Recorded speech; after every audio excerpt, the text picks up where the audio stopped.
This is the plan. This is the plan. You can go online and get it. I know it's a lot of heavy reading. The White House finally has its own plan for distributing vaccines. 100 million doses in 100 days. The new president also wants 100 new vaccination centers.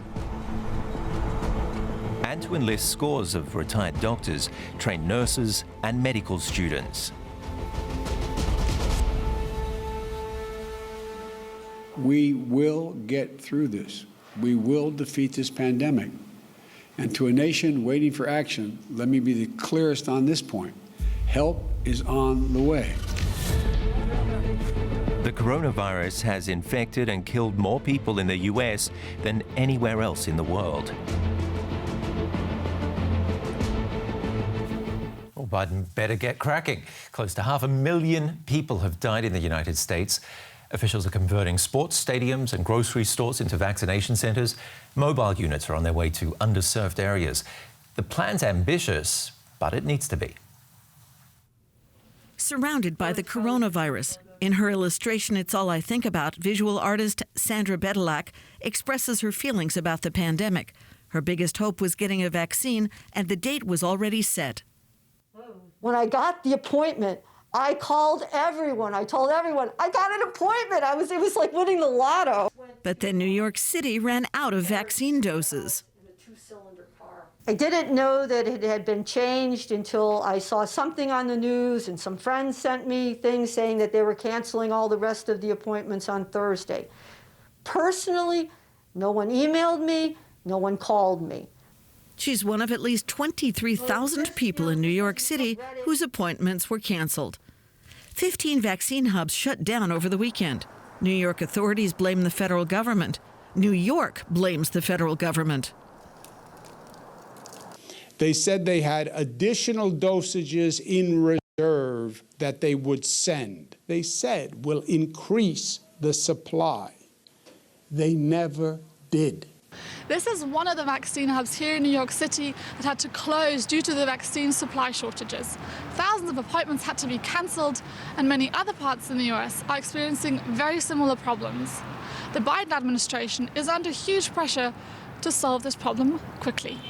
This is the plan. Better vaccine distribution is part of Joe Biden's coronavirus strategy. He wants stronger federal coordination in the entire vaccination process. By contrast, former President Donald Trump left most of the decisions up to the individual states. Experts warn current problems won't be solved without increased production. I think number one is increased vaccine supply, very, very important. Motivate companies to accelerate the production of vaccines so that we can meet the demand. Americans have high expectations.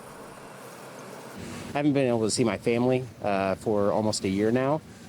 They're older, and I really want them to get vaccinated too. So it's not just New York, it's everywhere that are having this kind of problem. So the federal government needs to step in. I think there's a lot of order that needs to take place in these testing and vaccination sites. They're asking a lot of patience out of people, and I'm not sure how people are going to react for more delays.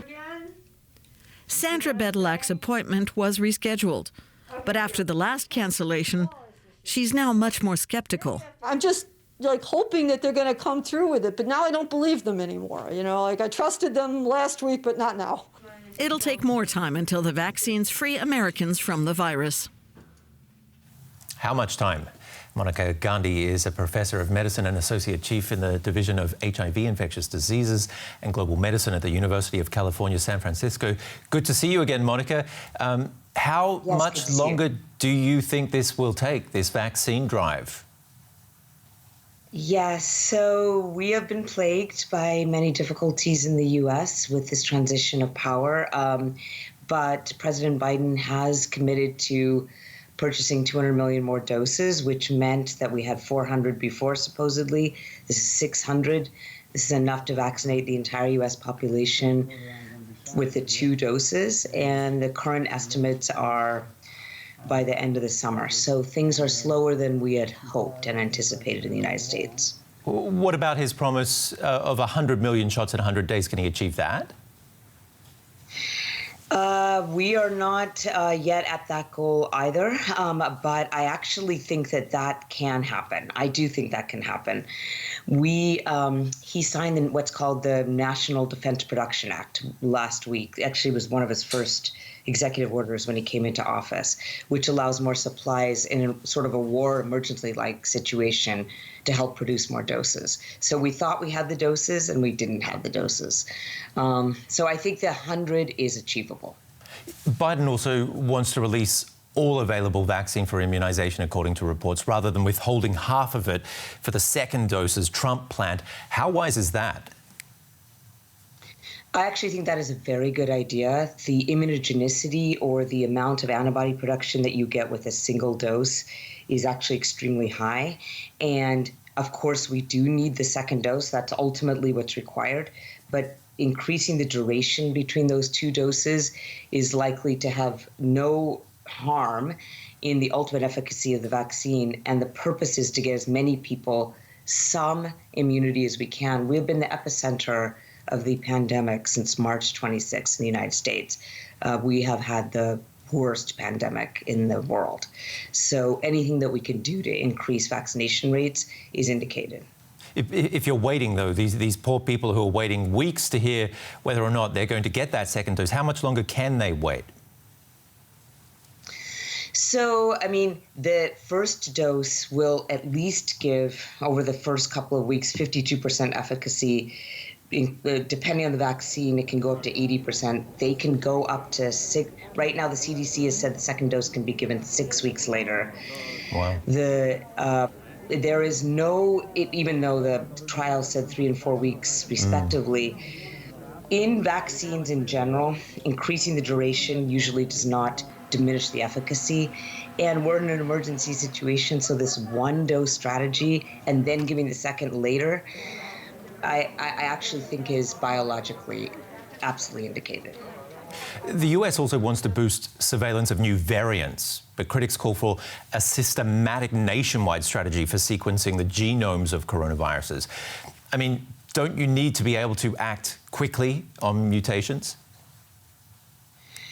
Yeah, the problem with that is there's actually very little you can do about new variants unless they evade the vaccine. So there are 3 things new variants can do. They can increase transmissibility, they can increase virulence, and they can evade the vaccine. Luckily, we haven't seen the latter to any great degree. And increasing surveillance does little unless we can get the vaccine out into people's arms. So if I were to focus on anything, I would focus on vaccine rollout. We could certainly surveil. We'll always be able to hopefully tweak the vaccine in the future if we must to evade the variants. But the vaccine codes for the entire spike protein, and these variants have little point mutations along the rest. I think we're focusing a lot on the variants when we should be just, literally, there's nothing more important than getting people immunity against this virus in this epicenter of the pandemic. Really briefly, if the US does get its act together, what sort of a difference can it make abroad by staying in the World Health Organization, for example, and backing COVAX to get vaccines to poorer countries? Yes, I completely agree that actually no country clearly is safe from coronavirus until we have equitable and worldwide distribution of these vaccines. So I think it's imperative to back COVAX. It's imperative to have other companies. The patents make sense not during an emergency. This is an emergency. And so with equitable distribution of vaccine, we're never going to reach herd immunity without worldwide distribution. Monica Gandhi, University of California, San Francisco, thank you very much for being on the show again. Thank you. Time for Derek Williams. Our science correspondent has been looking at your questions on the coronavirus. What possible adverse events are they looking out for as vaccines are approved and rolled out in large numbers?